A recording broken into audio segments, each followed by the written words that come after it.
Good morning. How are you? Good. I am giving you a quick call about 122 North High Street. I was curious if you had gotten any more feedback from your client and if there is a number that he would or she would be interested at.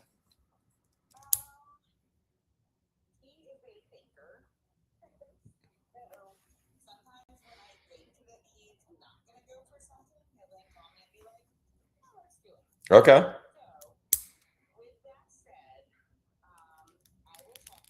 Okay.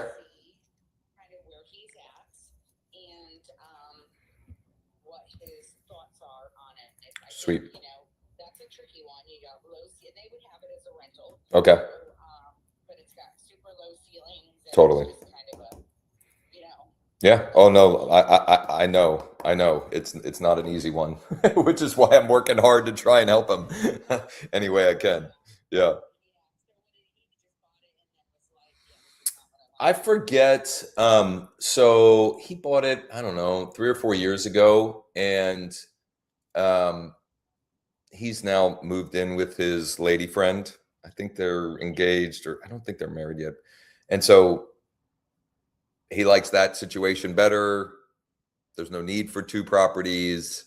He never had any aspirations of being a landlord. And then I don't know why he started the renovations, but then, he started renovations, and then the company that he was using for that, I don't know, folded or something along those lines. Yeah, I would agree. Okay.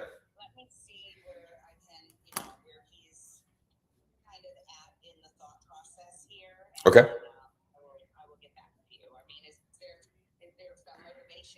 Oh, he's definitely motivated. I'll present him whatever. And if your guy wants to start with a verbal offer to see if we're even in the same ballpark, whatever. He's very motivated.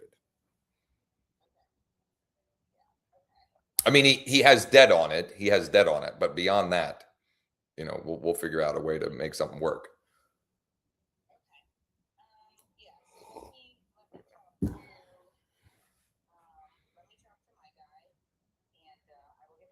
Beautiful. Thanks, Nicole. Appreciate it. Bye-bye.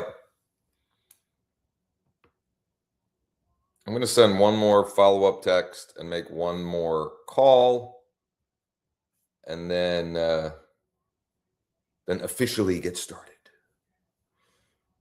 I don't know why. I don't know why I did this, but whatever.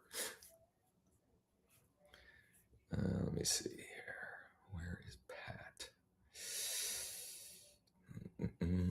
I'm closing the loop on a couple of things. So that was me calling a buyer agent who had shown one of my active listings, and the feedback was like, maybe kind of interested. And so I'm just doing everything I can to see if we can get some kind of offer on it. And for whatever it's worth, I will often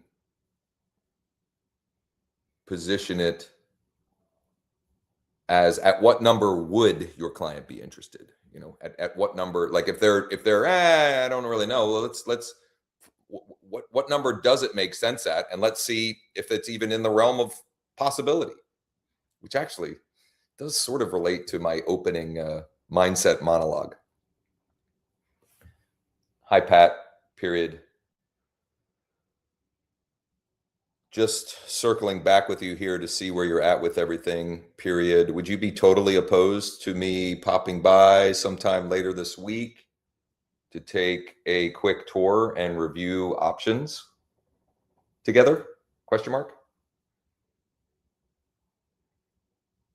That was it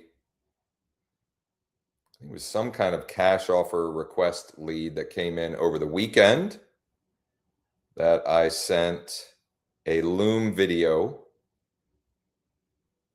on Monday presenting preliminary offer options and planting the seed for the 7-day stress-free home sale. And she responded, got it. I know that she watched the video, but it's been crickets. So I'm doing my best to close the loop and see where she's at with it. Okay, I got voicemail, and then we're going to get rolling.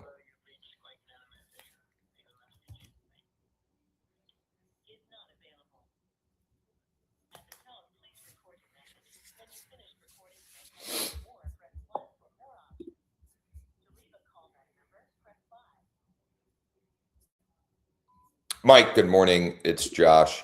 I am just calling to make sure you got my voicemail on Friday. I apologize. I know it was pretty lengthy, but just making sure you got it. And I'm curious, what has you interested? Are you thinking about or considering selling it and doing a 1031 or using the equity on something else? That would also be helpful for me to get a better idea of where we might be value-wise on it. Anyway, give me a buzz sometime this week. Thanks. That, I'll just unwind that a little bit. And I'll use the analogy that Wendy used last week when I had her share some of her story, pulling the string. That person I just called is it. If I rewind the entire story, it started last August with a text message to Steve. It said, "Hi, Steve. This is Josh with eXp Realty. Would you consider selling your building lot at street address to a private client of mine?" He called, multiple conversations. I sell his building lot. I sell his 2-unit, 2 absentee owned properties that he had, non-owner occupied properties. We take those proceeds. He buys 63 acres of land. So I've done 3 transactions with Steve. Steve has referred me a guy named Arliss that I'm working with, and will be potentially listing another building lot that he has. And Mike is the investor that bought the 2-unit off market, who has now since brought me 2 more properties that I will likely be helping him in one way or another with, if not this winter, in the springtime. You just never know. Which actually maybe wonderfully ties in to my topic I wanted to start with, which is analysis paralysis. I am not going to share who sent me this, but I'm going to share an email that I got last night. And I'll explain why, and it'll be fairly obvious how this relates to analysis paralysis. I had it pulled up here, but I don't want to show his info. Only because I didn't ask him. I didn't get his permission to share. So he sent me, this is someone that is one of our Founders Club members at Lead Deck and has been for months now. 2 months at least. He is going through, I'm not even going to read it all. It's lengthy. But he's going through all of these reasons why these deals can't possibly happen. These people are unrealistic, and these people are unrealistic, and it doesn't make any sense. How could I possibly make any of this work? To which I said last night, because I'm doing my normal dad taxi, dropping this one here and this one there, and then driving, 50 minutes. Anyway, I'm doing all of that. And I said, I will happily provide a more detailed reply. In the meantime, how many conversations have you had following the process we outline and the leads that we're providing with the tool? And what do you think the answer was? Come on. 0. Thank you, Susan. 0. We cannot steer a parked car. What are we doing? What are we doing? He is stuck in analysis paralysis. Well, these people are unrealistic and these people are unrealistic. How could we ever put a deal together? Well, you just kind of talk to people and you find where the happy medium is. And sometimes it works and sometimes it doesn't. Who cares? But you can't, no manner of figuring it all out will overcome the fact that this business, this is an encouragement to you all. No amount of AI is going to replace the fact that the vast majority of people, at least for the considerable future, are going to want to talk to a real human being if they want to sell or buy something that costs $300,000, $500,000, $1 million, $1.5 million. They're going to want to talk to a human being. No amount of it. Now, AI may make us all better at what we do, but I'm sure some people might be okay with that. A small percentage. But you still got to talk to people. Still got to talk to people. And when we assume we understand or know the prospect or the client's motivation, we are making a gross mistake for our business. Don't allow their motivation or what they perceive as facts or their reality to cloud your judgment. Don't decide for them what is a good offer, what's a good deal, what's a good whatever. That's not your job. Your job is to have conversations, to uncover opportunities, and to literally, I know many of you on here aren't technically brokers, and I'm not either, but what we're doing is real estate brokerage, which is putting parties together for compensation or a fee. Okay. Now, obviously there's representation and so forth, but that is at its core, that's what we're doing. Just have conversations. Just have conversations. Here's the game plan for today. I'll share my deal of the week email update. Something just fell over there in the corner. I don't know what happened there. Stuart shared something pretty cool, a couple of PDFs that I'm going to share with everybody. I am going to share a quick little success story that while I was on a Zoom yesterday, I wasn't the one hosting it, I was attending, and I was bored. Like I kind of had to be there for some updates, but I have admittedly, ADD a little bit. Maybe a lot of it. So I started using Lead Deck while I was on there. I tapped to text and email for leads. And I now have 2 off market, a 2-unit and a property that is multi-use. It's 4 apartments, 2 stores, 5 garages, and a commercial warehouse or some warehouse space off market. Now, I'm going to work on it's included in the deal of the week email, and I'm going to work on bringing them the buyer. I'll explain why I reached out in the first place, which was on behalf of a client to begin with. And then I was hoping to do or demonstrate how you can do circle prospecting with LeadDeck, but that'll depend on, I was waiting on a couple of people that, Stephanie's here. So we can at least do that with Stephanie. So I want to show you all, if you have a retail buyer, or it could be a portfolio buyer, how, and if you're using LeadDeck, and if you're not, I mean, what are we doing? How you can build your own neighborhood list or circle prospecting list, import it into LeadDeck so you can start tapping to call, text, and email. I did a little tutorial this morning on it, but I thought a real life, an IRL example would be useful as well. Larry says, dang, this could be me. It wasn't you, Larry. I mean, you would know if you emailed me, but it wasn't you. And look, I don't know. I think, if I'm being honest, I do think I'm wired differently. It's also why my wife and I work, because I have the opposite of analysis paralysis. I am the yes man.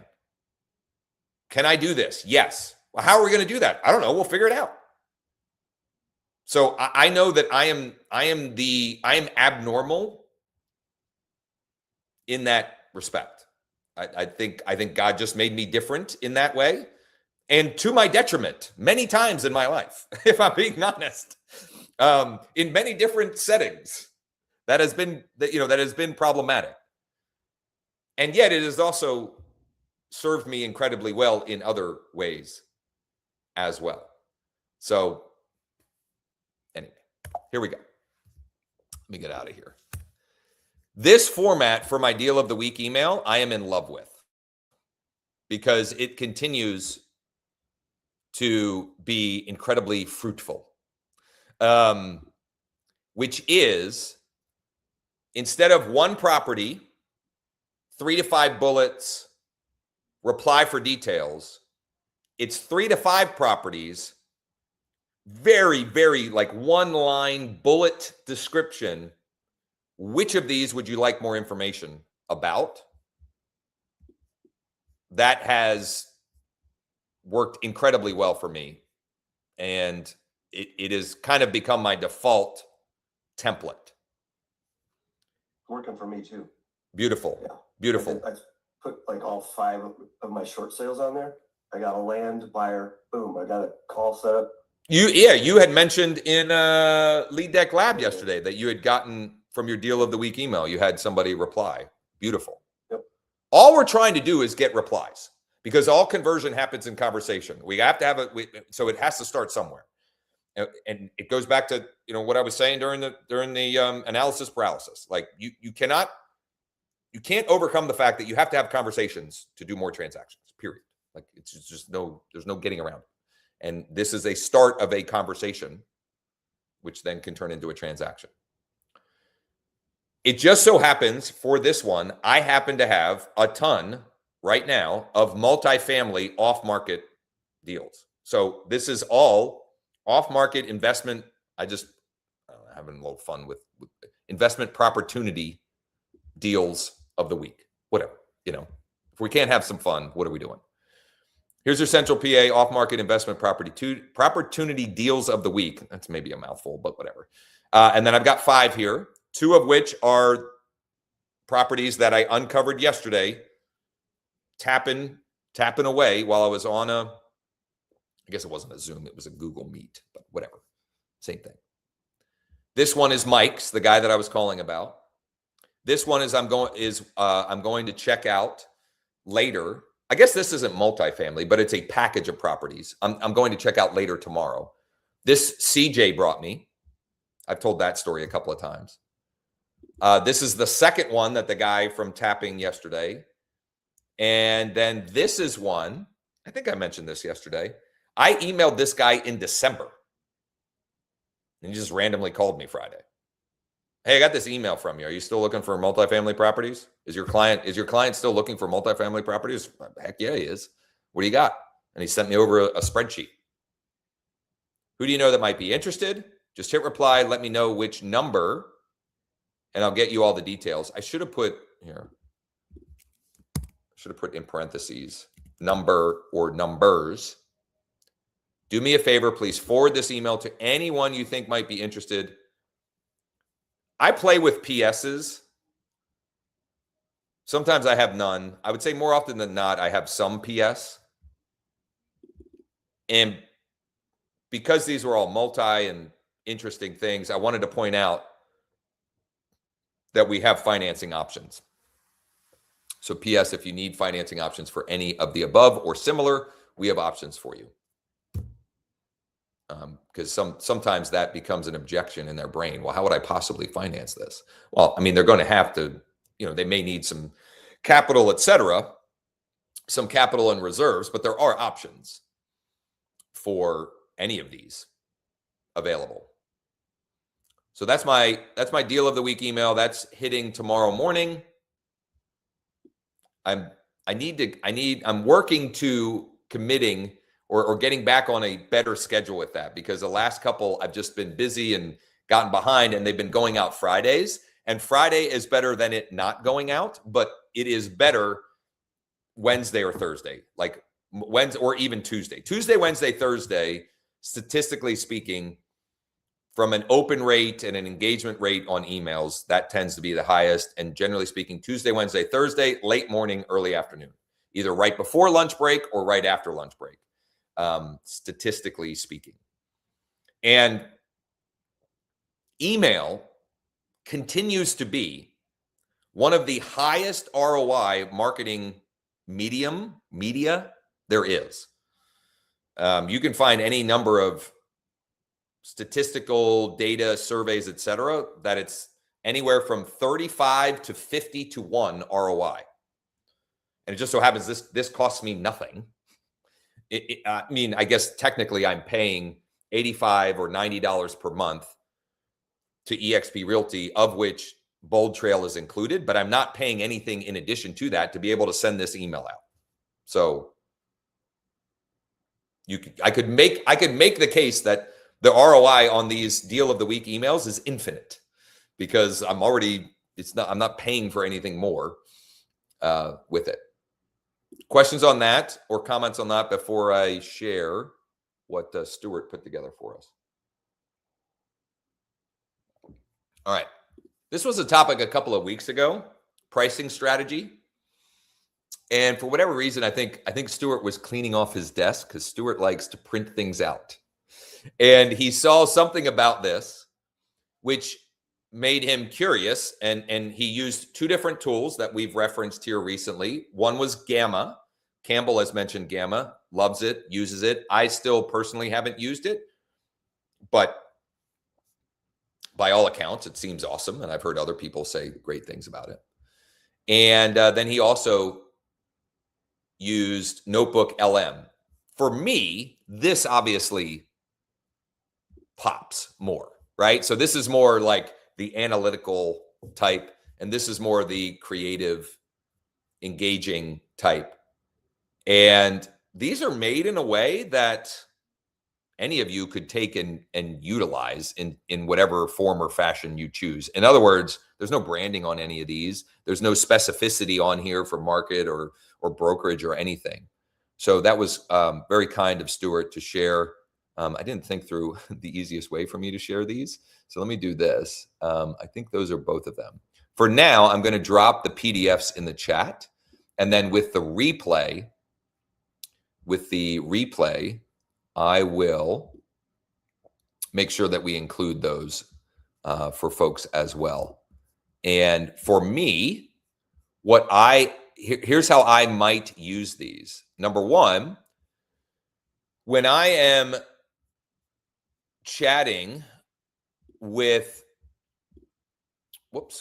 wanted to bring that up. I wanted to have that up while I was talking here. Hold on. When I'm chatting with a seller, or if I'm putting together information and even a potential proposal for a seller, having a visual like this is very useful, because then it's not just your words. Even though this isn't like scientific data or facts, it's still a visual. And when people see something in writing like this, they tend to assume it to be more relevant or accurate. I have been including this PDF when I put together. I will do a Google Drive folder when I have somebody that raises their hand, and I'll put a number of different AVMs, MLS comps, etc. in that, so I have something to share and reference. That is also something that I use when putting together a proposal for them, because I don't really do listing presentations. I put together a proposal specific for their property. And this is just a PDF page out of what is that thing in Bold Trail? Present? No. There's an add-on thing in there. It's in that. So I literally it's part of a presentation, but I just ripped out this this page from it. Now it's going to drive me nuts. What is that called? Let me. One of their playbooks. It's not a playbook. Is it Core Present? Core Present. Thank you. It was Present. I was just missing the core part. So I ripped that PDF from there. But that's more on like a pricing scale. I think this is a better, simpler explanation of it. There are 3 different pricing models, right? And this is what that looks like.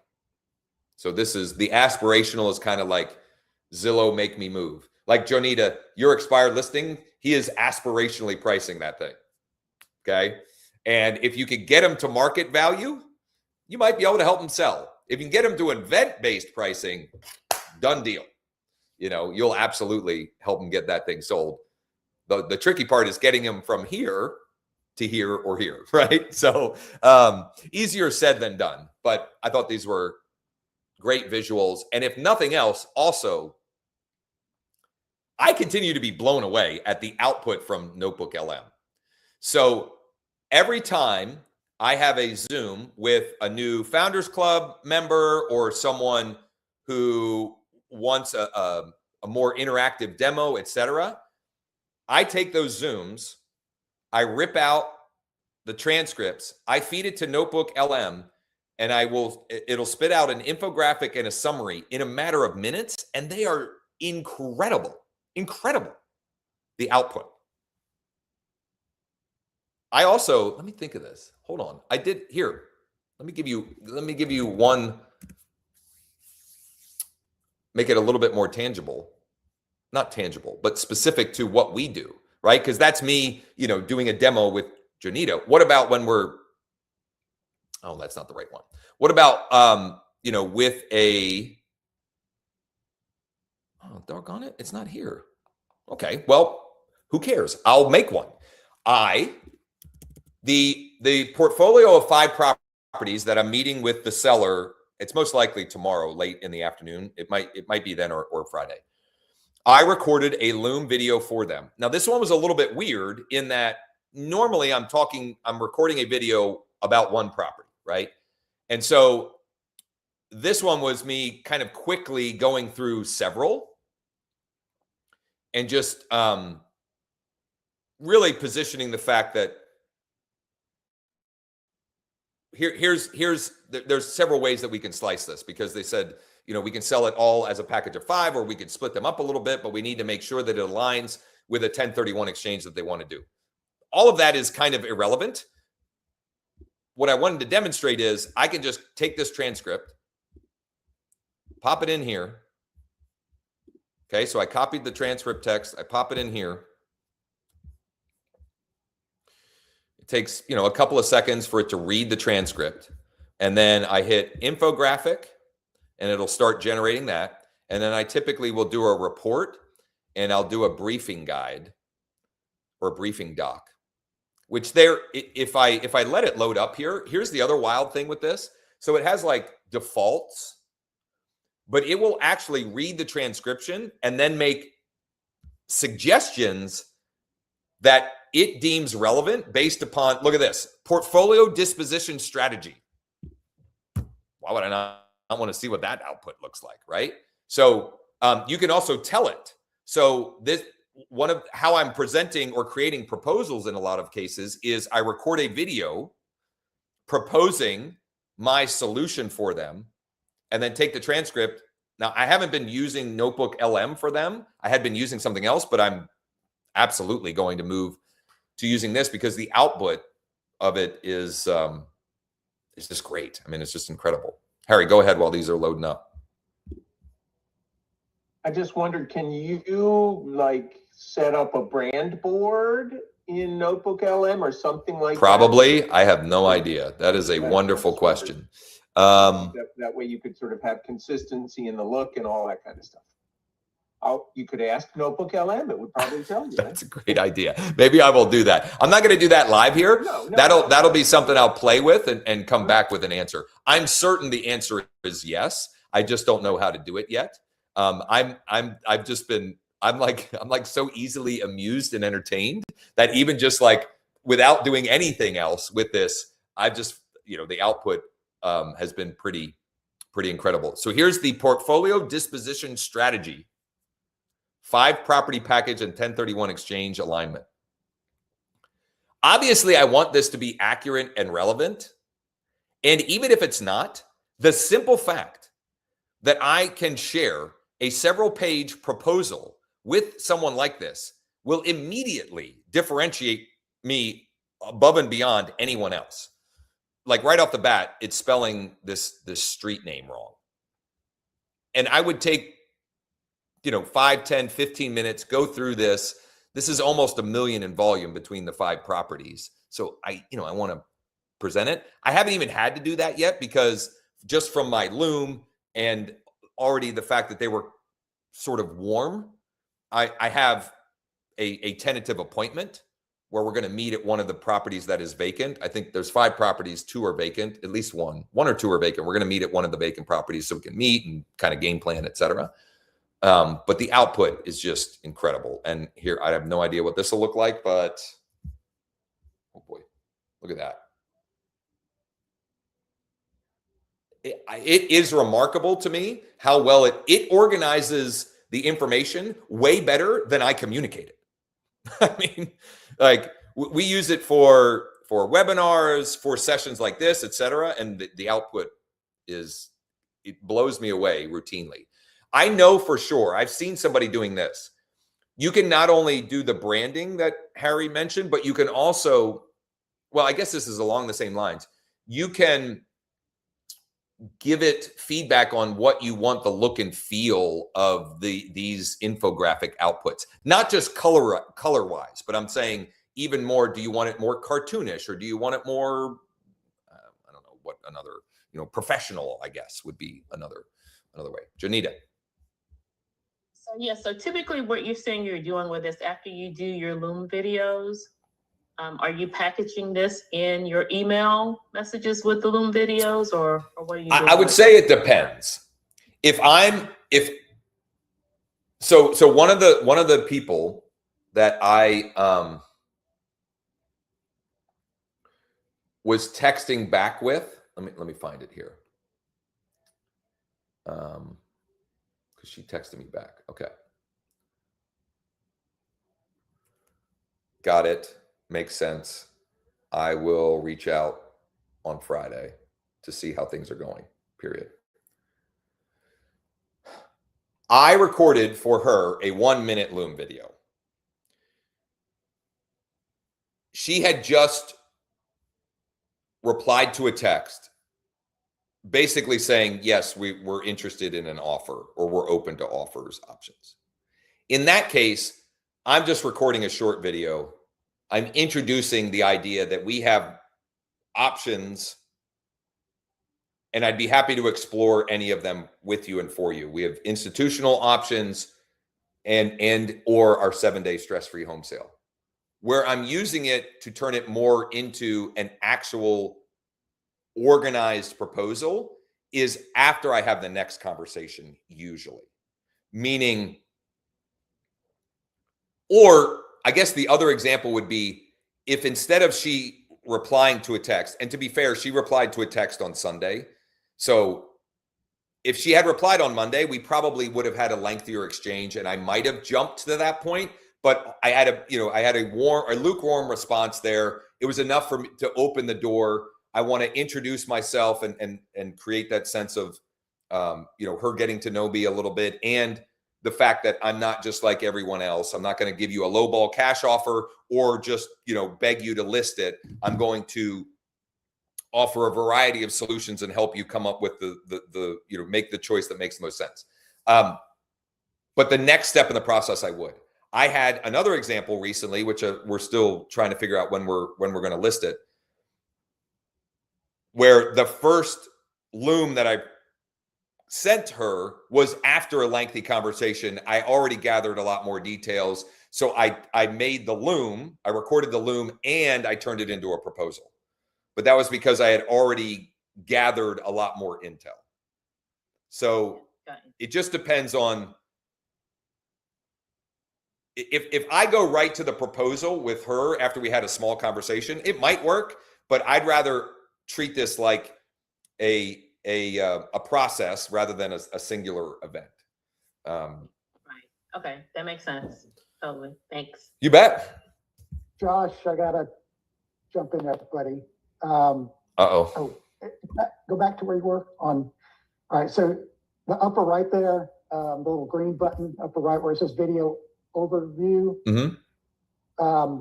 So after creating that graphic last night, I hit that just to see what it would do. Yeah. Of course, it takes, and I forgot to go look at it. I just looked at it while you were talking. It's the coolest. It's about a 5-minute video. I'm going to share it in there. I can send it to you. I can paste it here. It's awesome. And for some reason, I don't even know how, it actually pulled in near the end that gamma graphic that you first showed. I don't know how it got into Notebook LM. That's wild. Yeah, I'm going to post it in there if you want to look at it. It's really cool. The audio overviews, it creates a podcast style conversation between a man and a woman. We've done that. I took the webinar, my 3-step blueprint webinar, and fed that into there. The output is incredible. It is like literally mind-boggling. You should definitely play with it. And I'm on the Pro, but a lot of the functionality, I don't even know what the difference is. I'm on the Pro because the Pro gives me, I have like the Pro Gemini. I have an upgraded. It's $20 a month, and I get Pro Notebook LM and Gemini and my Gmail inbox and blah blah blah. And I use it a lot, but you can try it for free. And I'm telling you, I mean, it is remarkable some of the output that it creates. I don't know what the application for the audio overview would be, if I wanted to sell more local real estate, but it's really cool. Nothing else. In fact, I think on my podcast, I thought it was so cool that I actually uploaded that on my podcast channel. Trying to think, for those of you, if you want to hear the output of it, I'll try and find what date that was. It was from, let's see here. Maybe I didn't. Maybe I never uploaded it. Maybe I got, oh no, January 5th. January 5th. And the podcast art for it was just the infographic that Notebook LM spit out. If you want to hear it, it's wild. It's 14 minutes, and it is the podcast. I think if you just Google my name in Apple Podcasts or Spotify or whatever, it should come up. But it is wild. Not only that, if you have the pro version, you can upload transcripts, do the audio interview, and you can interrupt the interview and ask clarifying questions. Like, obviously, if you export it, you can't do that, but you can engage with it in here and have a conversation with the interviewers about the topic. Just wild stuff. Harry. So I just wanted to, I heard what you said about your inbox. So do you have Gemini access your inbox? I don't know. Just it's not to be a doom and gloomer, but if you're not careful, Google defaults and it reads all your stuff and trains AI on what goes into your inbox. Oh, So okay. you may want to, privacy concerns, whatever. Yeah, no, that's a good shout. That's a good call. I think it's only doing that on my Josh at Grow with Josh, which is not my local real estate practice. That one is a free Gmail still that is linked up to, my EXP email, but it's worth checking that for sure. It's a good shout. Okay, so Stephanie, will you be ready in a couple minutes after my story here? Are you still up for Yes. being a guinea pig? Perfect. Okay. So we're going to do that next. But in the meantime, I was on a Google Meet yesterday. It's for the iList Enterprise account holders. And I like to stay informed and know what's going on, etc. So I'm on there, but like I said, I'm not good at sitting still. And while I'm on, a client that I have his property listed, he's texting me, I really would like a small multifamily in this little section of Perry County. Well, that's all I need, right? In the blueprint, we just need a reason to start reaching out.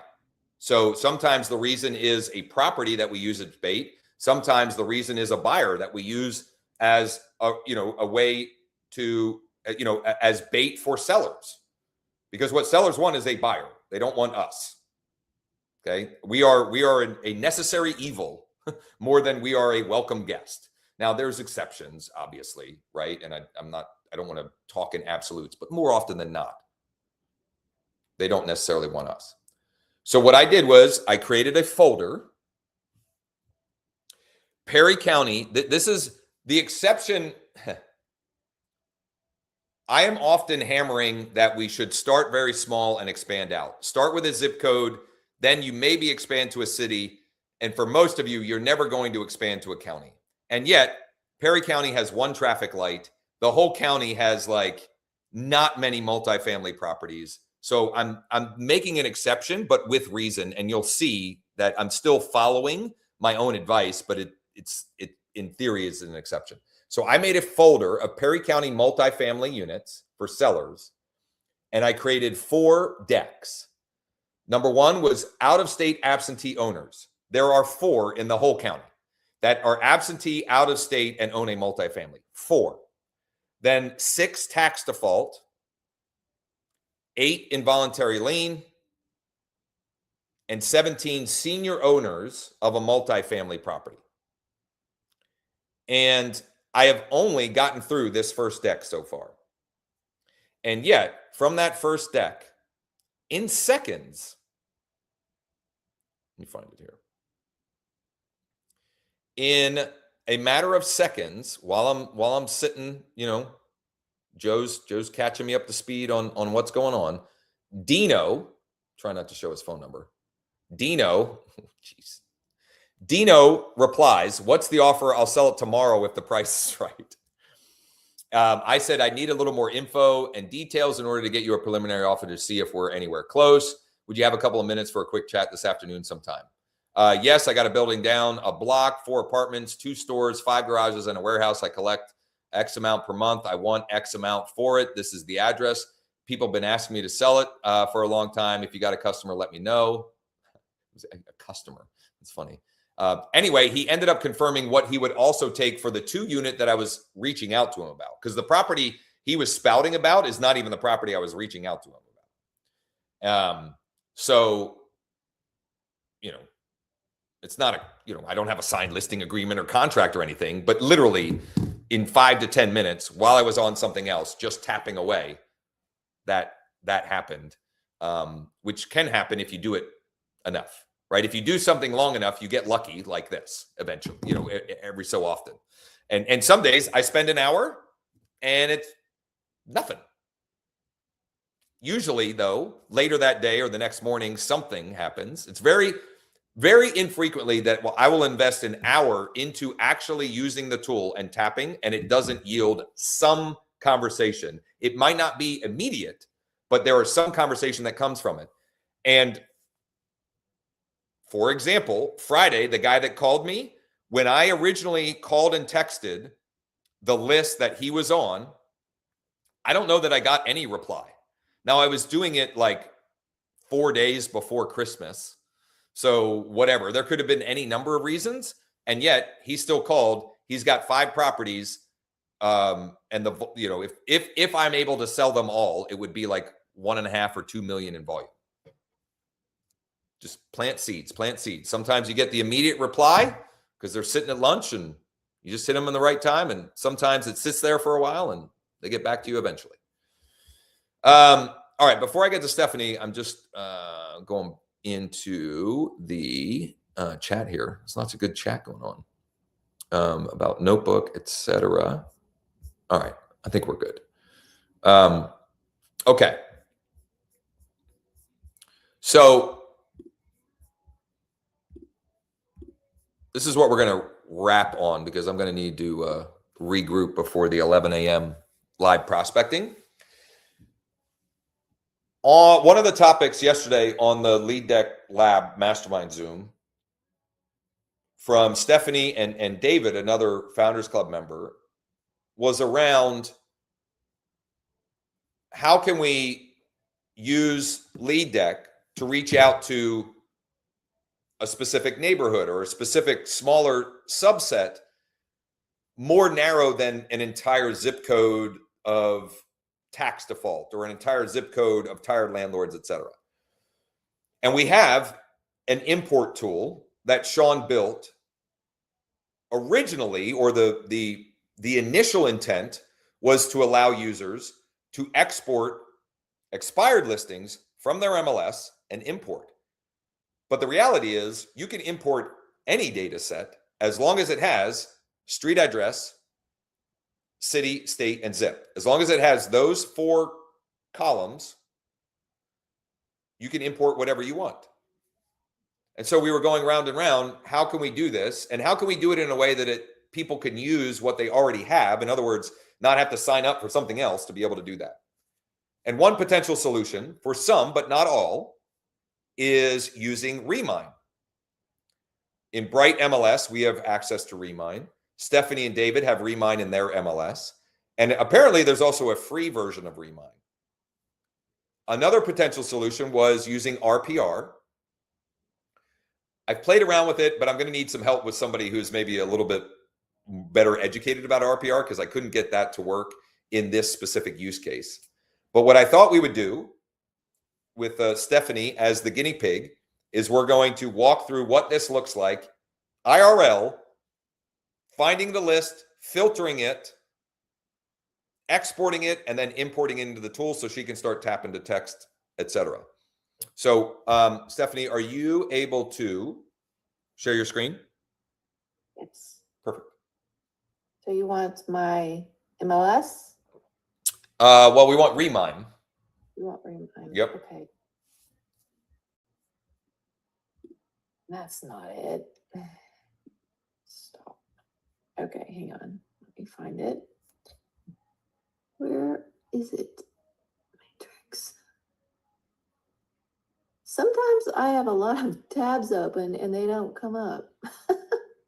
Well, that's fine. While you're figuring that out, Richard, I missed this earlier. What Josh calls real estate brokerage is how all licensees did this before the MLS came into existence. We all become addicted to social media and YouTube marketing and relying on the MLS. When our MLS systems die, Lead Deck is how we are going to survive and thrive. I would also posit that while they're still in existence, an example that we're about to walk through with Stephanie is how you actually provide value to clients and demonstrate that value to them, even if they end up buying a property that is actively listed on the MLS. Like, why would you not be doing, if you're just relying on the MLS, you are literally just an order taker. Now, I know you are, you're not, but like in some ways you are. If you're just relying on that and setting up your clients on an automated search alert and waiting for them to say, hey, I'd like to go, look at this one and, would you like to make an offer? If that's just what you're doing, are you really providing value and service beyond just being there? Just a thought exercise. Okay, go to search on the left-hand side. Hey, Josh, do you mind if I just finish that thought off quickly? Sure. The thing that I didn't put in there was sort of what you said. Lead Deck right now is a competitive advantage. And if you're doing more than every other agent, not just the typical agent, but about 99.999% of all the other agents or brokers in your market area, then you're going to be different. And it may be different enough where you could have an offering where you might be able to charge a higher fee. 100%. If you're providing more value, it stands to reason that you can also and should also be compensated for that value. Okay. Stephanie, we need to, a couple of things. Let's, where it says overlay polygon occupancy, or did you already do a polygon for this specific use case? No, I haven't. Okay, so let's clear those. And by either grabbing the map or however you want to do it, we need to find the geographic neighborhood target that we're looking for.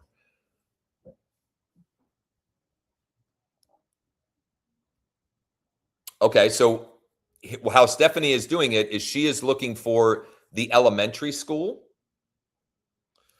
that area is serviced by. Although, why was it that specific block? That was weird.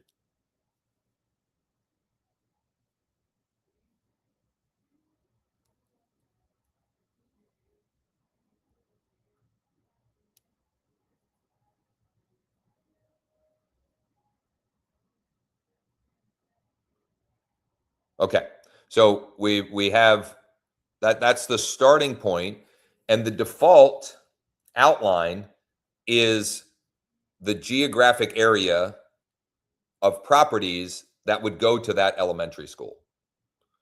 And is that what we want, Stephanie? We want that as? Yes. Okay. If we didn't want that, just for others who are going to try this, up in the top right, you can do a polygon, a square or rectangle, or a circle radius search. So there are other ways you can get those geographic targets. But in our case, what her client is looking for is a home in this elementary school. So that's like the frame of reference that we're going from. There are 2,683 results. That is way too many. And also, I'm sure, includes properties that don't fit the person's actual search criteria. So the next thing we're going to do is go to the advanced, where it says advanced top right, and we're going to do some filtering. So go ahead and click that, Stephanie, and you're doing a wonderful job of demonstrating and highlighting things. You're like a pro here. Like Vanna. Yeah, exactly. Oh, she's still doing it. I can't even believe it. Anyway, Okay, perfect. So she's going to start. It needs to be a 4-bedroom, and immediately it takes it down. Look at that. Immediately cuts it down considerably. It needs to be a 4-bed, 3-bath. And she has a square footage amount as well. Okay. So we've got 165. She also has, she wants it to be newer, he or she, whoever this client is. So she's starting, there's several ways you could do this. But the layering process is, what's the geographic target? Is it a specific neighborhood? Is it, in our case, a specific elementary school that they want to go to? I've had clients that said, we absolutely want our child to go to this middle school. There's any number of ways that you could that you could find to apply this process. Then we want to narrow down the property features the same way we would if we are setting them up on an automated MLS search. They want to be in this school district or this elementary school. They want this many bedrooms. They want this many bathrooms. They want it to be this, and this. So that's the first layer. Is there anything else property feature related? A pool, they want a pool, but when it went down, it went to what, 6, I think? 8. Yeah, 8. Well, Did you look at your square footage? Is that 2,500 exactly, or is it above? It's or- minimum, that's Okay. minimum. yeah. I don't use reminds. Yeah. Well, it's up to you, Stephanie. We could do those 8 pool homes, or if you want to remove that, and understand that they could certainly, if they got it at the right price, they could certainly add the pool. Right, and they're open to doing that. Okay. Well, it's up to you. Do you want to create 2 different lists? One that has a pool and one that doesn't? Sure. Okay. Let's do that. Well, let's go back up to the top. And all I do, because yesterday you were talking about statuses, I go to the off market status Okay, and I just choose off market. It should be 8. Okay, because I was going to say, you had said before there are no actively listed that fit their criteria. So that's good. The other thing, anytime you're doing something like this, test for logic. Meaning, does the output logically make sense? And I'll give it, for example, on the opposite side. And Doreen won't mind me sharing this. But Doreen was on our live Q&A on Friday. And she was sharing some results of data she was trying to pull from her MLS. And at the end, we realized this doesn't match logic. There can't possibly be this many multifamily properties in this zip code. There could be in the county, but in this one zip code, it just doesn't make sense. This would make sense. So of the 4-bedroom homes, it's like, what is that? 8% or 5% of them have a pool. Like, yeah, it kind of makes sense.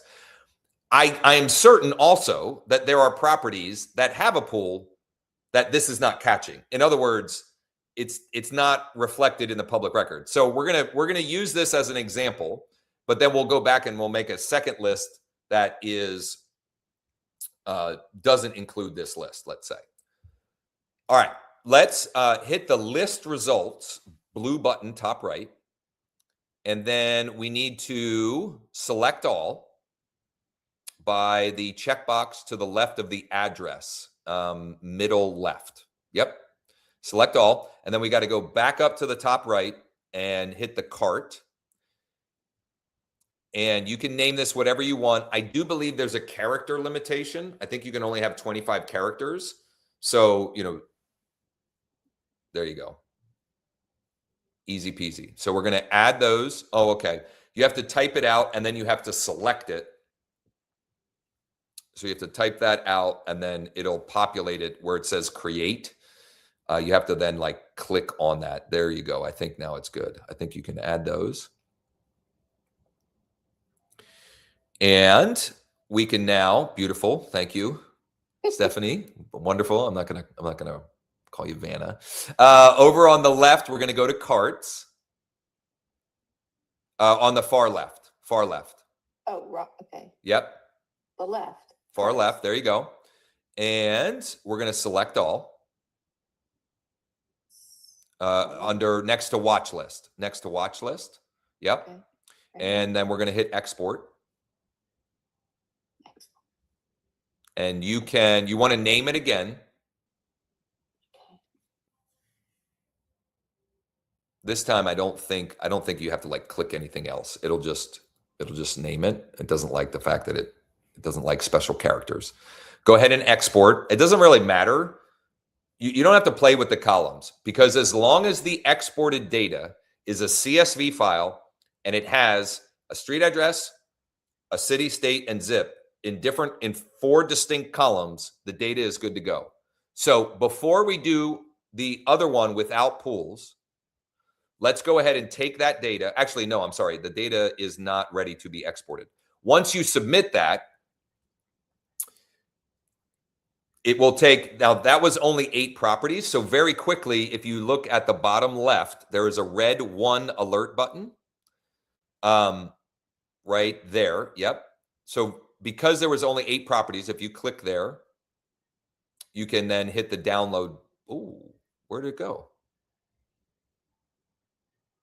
I guess hit refresh again. It had given a red, it had shown, oh, there it is. I don't know why it wasn't there.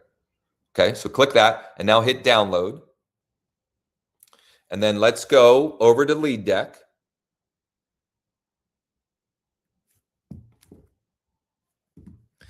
And we're going to go to Deal Deck.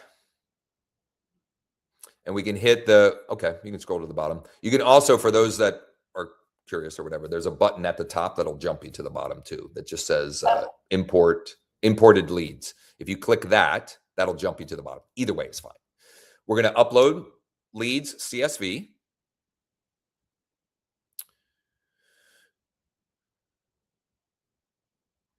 And, oh, you picked it that fast? Did we miss that?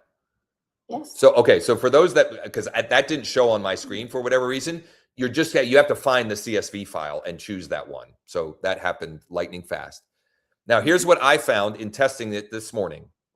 It is appropriately auto-detecting the property address, city, and state. For whatever reason, it's not the zip code.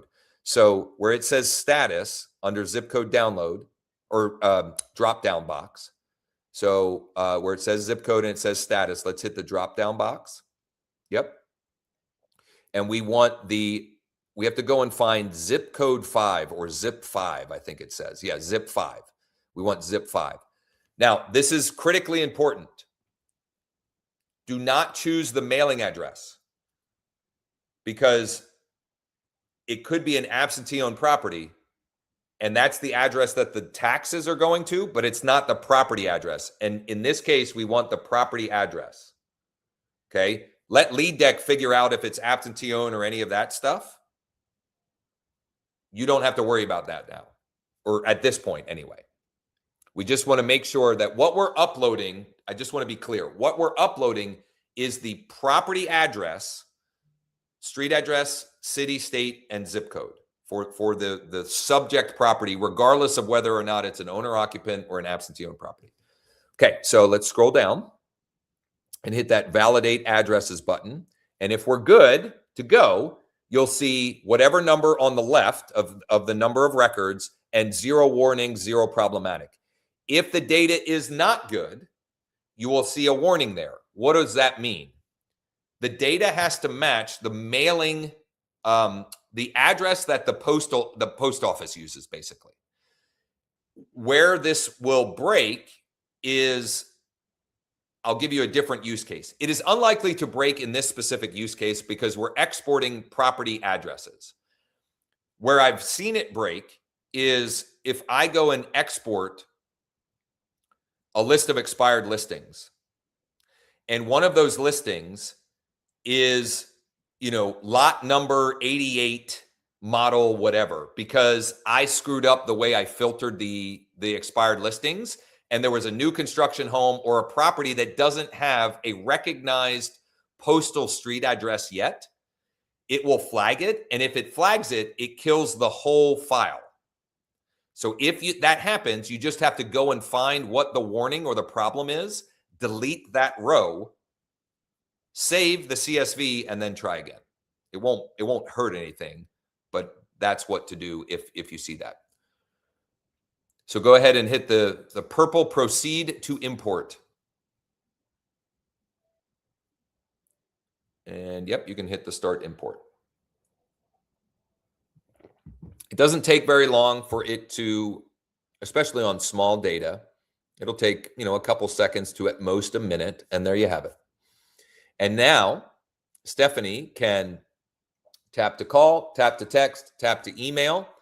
What she can also do, and this is new as of Monday night and just released and shared with all the Founders Club members yesterday, when she talks to, why is there multiple? Oh, no, I'm sorry. They're not. They look similar because it's all in the same neighborhood and a lot of the same streets. I thought I saw the same property twice there. The black gold address. What she can do is if she talks to Keela and Keela says she's interested, when she hearts that, it will add her to her hand of sellers that have said, yes, I would consider selling, or yes, I'm open to an offer, or yes, we've been thinking about it, whatever, any sort of potential positive response, we can add them to what and we need to come up with better naming for this, but for now, they're just called master decks. So that is for the buyers that you have in your hand that are ready, willing, and able to make an offer, which could be portfolio or investor buyers, but they could also be retail buyers, which is what Stephanie has. We've got a seller master deck. So that's your hand of sellers, like the fella yesterday that gave me the 2 multifamily. He's already in my seller master deck. And then within lead deck, we can broker or matchmake completely off market. We're creating our own internal MLS, essentially. I mean, not exactly, but to some degree, that's the idea. So Stephanie can now go through those and tap to call text. When she's doing that, because she has a real and specific buyer, the script she uses can be more specific. In other words, she can say, would you be open to, or would you consider selling your property at street address to a private client of mine this winter or spring? They're looking for a 4-bedroom in Summer Elementary School. They would love if it has a pool, but it's not a deal breaker, or something along those lines. That makes it so much more specific and relevant, and therefore more likely to get responses, and not necessarily a positive response. And I just mean it might not be a yes, but more people will respond. And so she can ask follow-up questions. If they say no, do you know, or have you heard anyone else in the neighborhood talking about selling? Well, no, I haven't. Could you do me a huge favor? Please hang on to my information. And if or when you hear anyone else talking about or thinking about selling in the neighborhood, will you please let me know? Stephanie, do you have any follow-up questions? And should we do it one more time? Yes, let's do it one more time. Perfect. But I want to let everybody know something here. One of the 8 on this list, I happen to know their son is a senior in high school who played middle linebacker with my son, who's a junior. And so they could very well be interested in moving after he graduates this spring. That is great intel. And that was intel that you're using to proceed. What I would caution all of you against is making decisions or judgments in the other direction before actually communicating. What I mean by that is this. I got a message on Monday from one of our Founders Club members. She took the challenge of reaching out to 100 absentee owners. In the first 21, she got 3 yeses. 21, she got 3. in communicating that, she said, I didn't reach out to this one and this one and this one because they just bought it. And I said, don't judge for, number one, they own more than one property.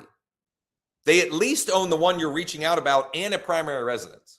Many of them own way more than that. Just start the conversation. No, we don't want to sell that one. Or do you have any others that you might want to sell? No, we don't. Are you looking to buy?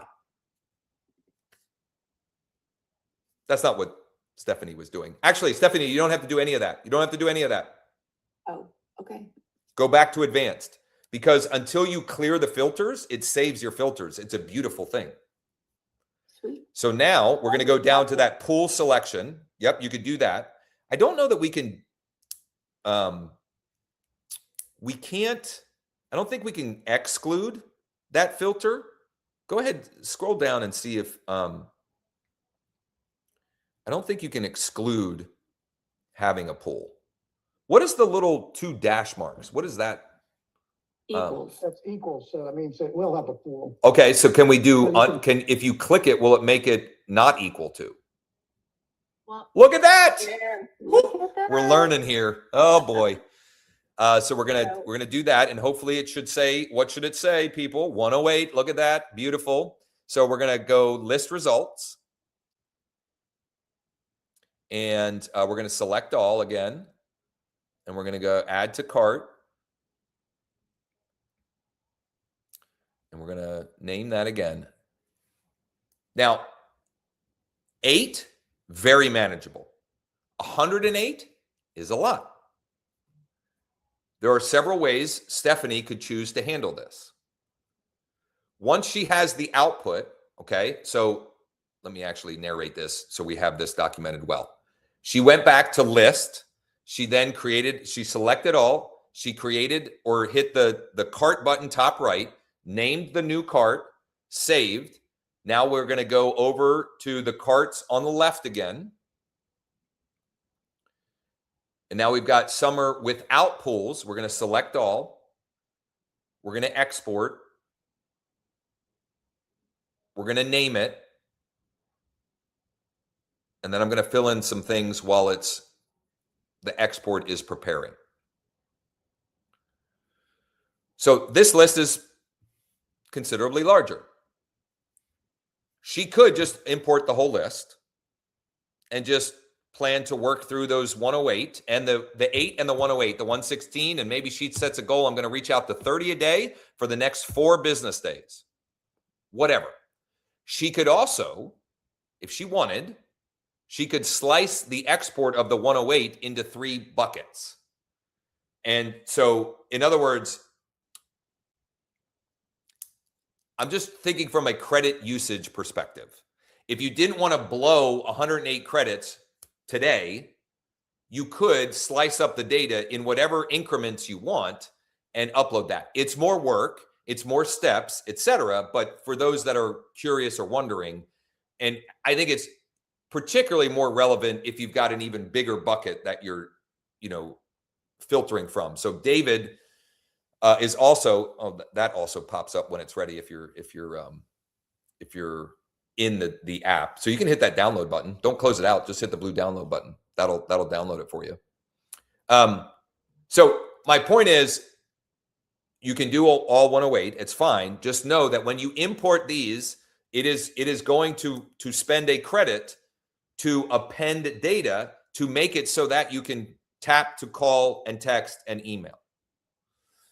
And if you don't want it to do that all at once, you can just create 3 or 4 different CSV where, okay, I'm going to go 1 through 30, and that's CSV 1, and then I'm going to do 31 through 60, and that's CSV 2, and I'm going to go 61 through 90, and that's CS3. And in order to do that, you just make copies. So you open your CSV file, and if you use Numbers or Excel, or you can even use Google Spreadsheets if you don't have either of those. I mean, that's free, and anyone can use that. Jonita. So just real quick, now if we separate it all into, or that particular 108 into like maybe 3 different decks, did you say earlier that we can put all 3 decks into a single folder or not? Yes. Okay. I think you can. Well, I know you can. I can't see any reason why the imported decks wouldn't be able to be put into a folder also, but I've not tried it with the imported. But we can check here in a minute. You can, Josh. Okay. I last night pulled some expireds in before, and I had 4 or 5 that I set up one folder for. Yeah, the folders for organizational purposes, which by the way was Stephanie's idea from last week or 2 weeks ago, is a wonderful idea for organizational purposes. And that's like when I was doing the Perry County multifamily. I created several decks and then I put them in a folder before I started working them. So right from the get-go, I've got some organization there set up.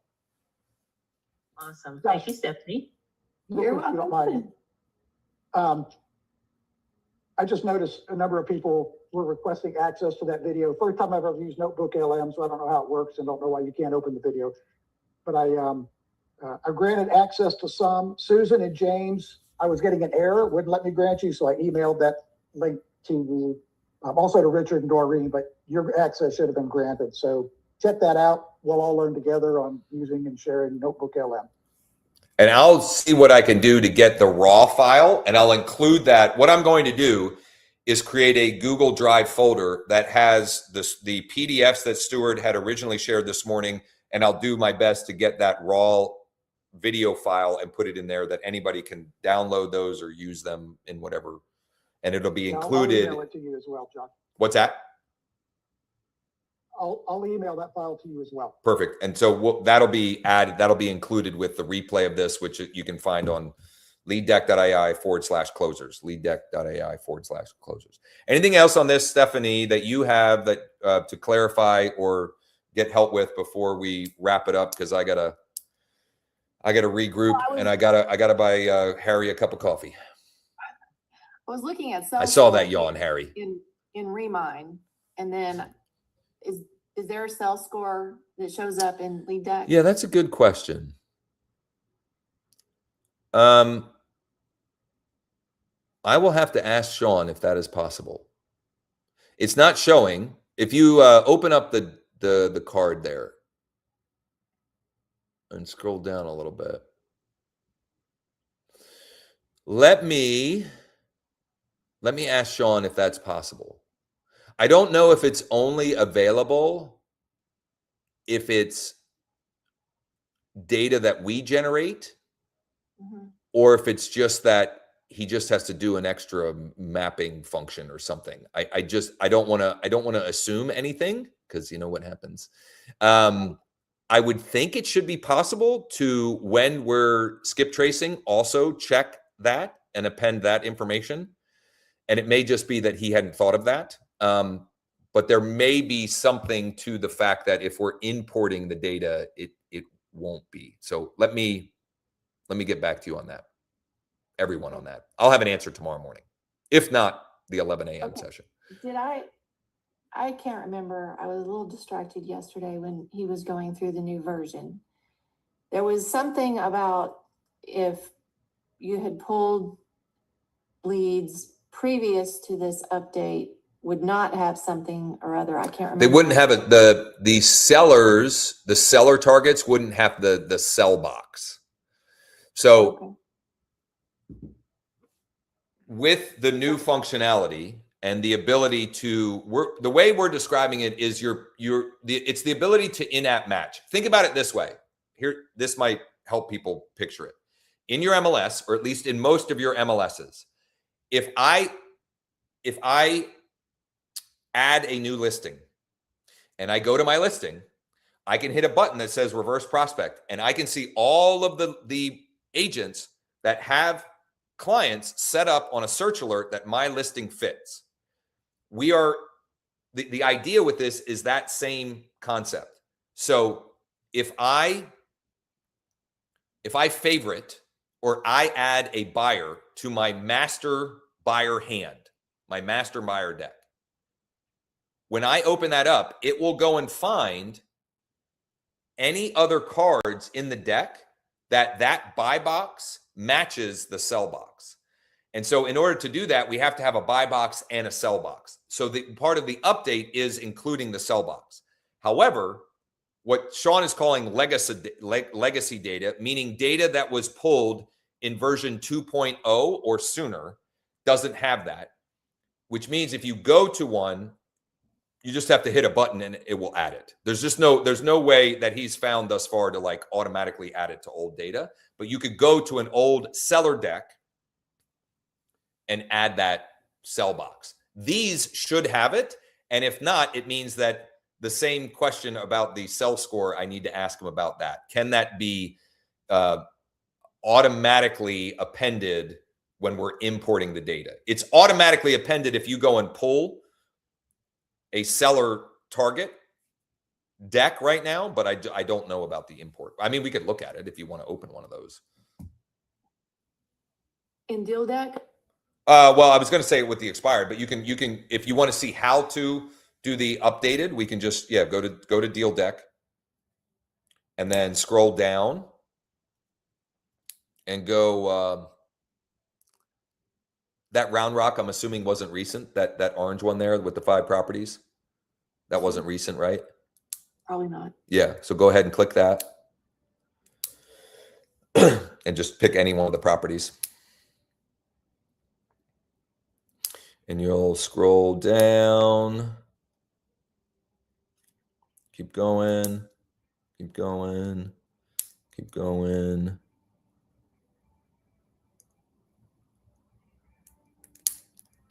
There it is. Auto generate sell box. Just hit that green button. And there you have it. And now it makes that property available to be matched in app.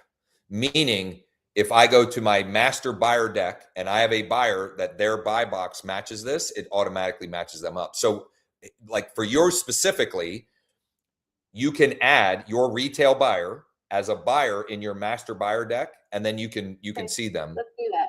Okay. Okay. So leave me. Go to Deal Deck.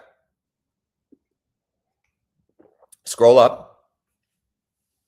Go to the green My Buyers, that green 0. Hit add a buyer, and then you just put their information in. Well, don't do that here. We're screen sharing. But once you add them, it'll say you'll see them there, and then it'll also match them up. And the leads that you imported are very, very specific. I don't know, there will be some breaking point of what will match or not match. What's that? Well, here, then Let's stop. go with that. Okay. I'm not gonna.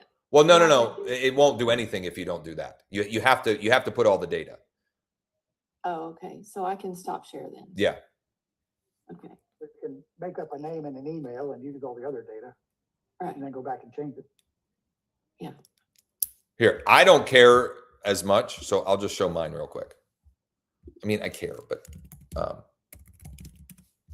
at least I can, defend it, let's say. So here are my masters, and I have a lot of work to do, but I've at least added some. This person, like I have an offer out on a 10 unit with this person, and I can look most recent sale and then find matching sellers. There are it checked 3. So none of my, where it is here, none of these 3 match his buy box. So when I hit find matching sellers, it said none because there's no currently. So the goal is what you want is people to flow up.